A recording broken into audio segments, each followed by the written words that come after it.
Hey Phoenixou, ici le Phoenix, en chair et en plume. Aujourd'hui, review sur le tome 19 de Valkyrie Apocalypse.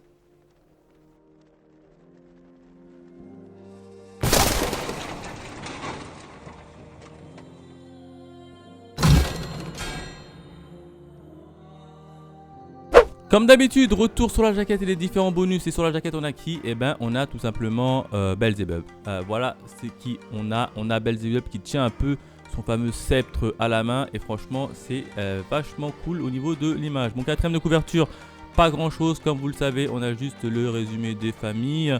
Et en page couleur, eh ben, cette fois-ci, on a un peu Belzebub et Nikola Tesla qui se font face, et puis c'est tout. Dommage qu'on n'a pas de présentation des différents personnages, etc. et ce qui s'était passé dans le tome précédent, et ça franchement ça manque un peu. Et on s'attaque directement à la partie review maintenant. Allez, c'est parti. Qu'est-ce qui s'est passé au niveau du tome 19 de Valkyrie Apocalypse? Eh ben, deux événements. Le premier événement, j'ai envie de l'intituler comme étant duel de scientifiques. Ah, très clairement, ça va être le duel de scientifiques. On va avoir nos deux combattants qui vont être un peu éreintés à la suite de la technique interdite qu'avait lancée notamment Belzebub. Les deux restent debout, mais peinent quand même à rester debout. Évidemment, la technique a été très dévastateur. Et là, en face, tu as quand même Nikola Tesla qui a résisté et qui a perdu une bobine. Donc, du coup, il lui reste qu'une seule bobine pour pouvoir utiliser sa technique de téléportation. Et là, tu as Nikola Tesla qui essaye d'assommer des coups à Belzebub. Belzebub qui est plutôt sur la défensive, qui arrive plutôt bien à parer ses coups grâce à sa fameuse bouclier. Et là, au dernier moment, tu vois que Belzebub, il est fatigué, il tombe. Et ben c'est le moment qu'a choisi Belzebub pour le contre-attaquer.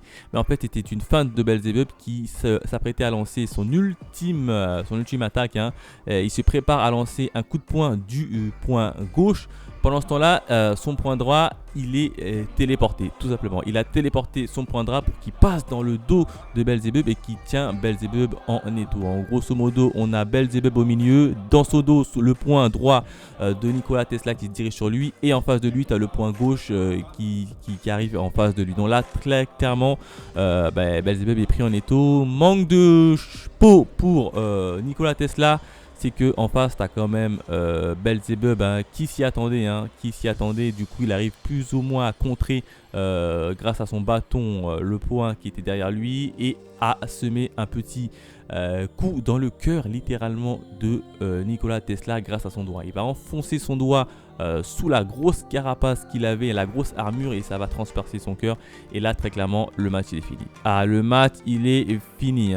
Avant de partir tu as évidemment Nikola Tesla qui va faire tout l'éloge du progrès technique, etc., qui va un peu donner espoir aux humains sur ce point là, et il va tomber et il va disparaître, et la victoire va être annoncée pour Belzebub. Donc très beau combat des scientifiques encore une fois, mais là très clairement tu vois que si Belzebub n'était pas un scientifique, il n'aurait rien pu faire face à la technique de téléportation qu'avait mis en place Nikola Tesla. Enfin, le deuxième événement, j'ai envie de l'intituler Nouveaux combattants et ruse. Et oui, on va commencer par la ruse, parce qu'à la suite du combat qui opposait nos deux scientifiques, t'as Brunhild qui va un peu s'isoler dans ses quartiers pour choisir évidemment le prochain combattant. Sauf que dans ces quartiers, elle va rencontrer qui? Elle va tout simplement rencontrer Bouddha. Très clairement, Bouddha assis sur le canapé, comme d'habitude, il mange ses sucreries. Et il a une question à poser à Brunhild, une question pertinente.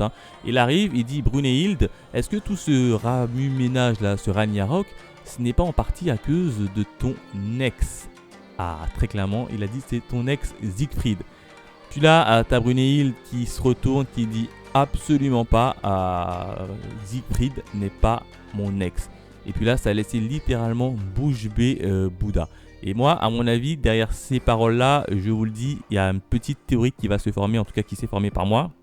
Et on va un peu on va un peu en débattre et en discuter ici. D'ailleurs, moi, petite théorie, c'est tout simplement que Brunhild, en fait, c'est la vraie méchante. Clairement, je vous dis que Brunhild, c'est la vraie méchante. À mon avis, c'est Brunhild qui a un peu organisé ce Ragnarok, tout simplement pour faire sortir Siegfried de prison, parce qu'on sait que Siegfried il est emprisonné dans le Tartare, dans la prison d'Hadès. Et là très clairement le fait que Brunhild ait répondu comme quoi Siegfried n'est pas mon ex, ça voulait dire deux choses.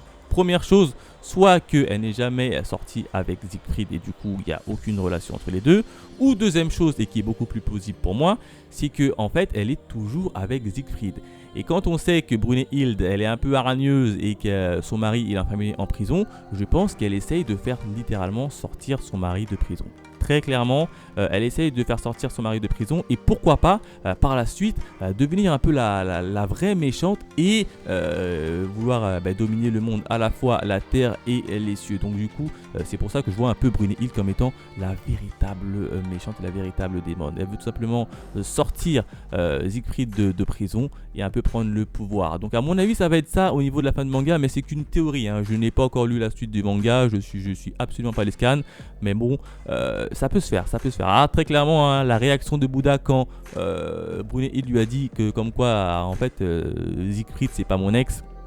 Ça voulait tout dire, ça voulait tout dire, ça voulait tout dire littéralement. Et là, franchement, t'as que Bouddha qui se pose des questions sur Brunhild. Hein. Souvenez-vous, quand Bouddha avait terminé son combat, il était parti notamment en infirmerie.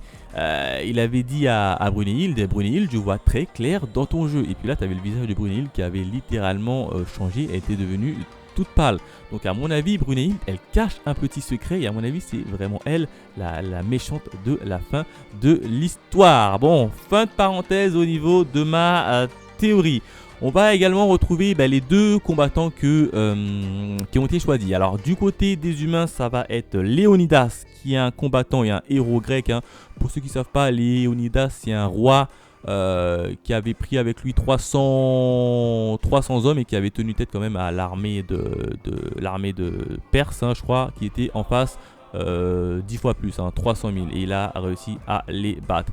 De l'autre côté, on va faire appel à Apollon, et oui, un tag Zeus et Arès, hein, je crois qu'ils vont directement aller chez Apollon pour venir lui demander de venir combattre pour eux. Alors les deux, ils vont rentrer dans l'arène et le combat va être lancé, sauf qu'au début du combat, on voit très clairement que Léonidas, a priori, il connaît Apollon. Donc il y a un lien entre Léonidas et Apollon. Sauf que Apollon, lui, il s'en souvient absolument pas. Donc ça va être assez intéressant. Et avant que le go ne soit lancé, évidemment, t'as Léonidas qui fonce littéralement sur Apollon pour lui assommer une espèce d'un grand coup. Mais manque de peau, Apollon esquive. Et voilà comment se termine le manga.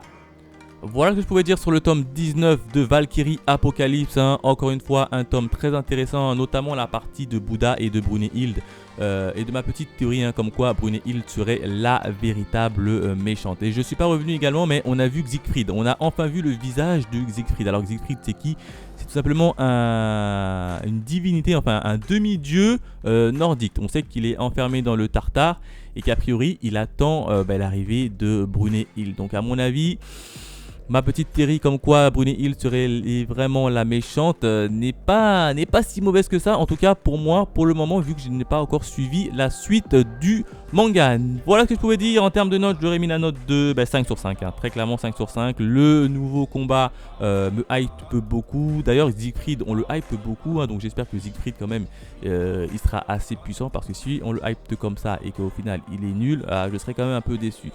Voilà ce que je pouvais dire sur le tome 19 de Valkyrie Apocalypse. On se dit à la prochaine, mes Allez, bye.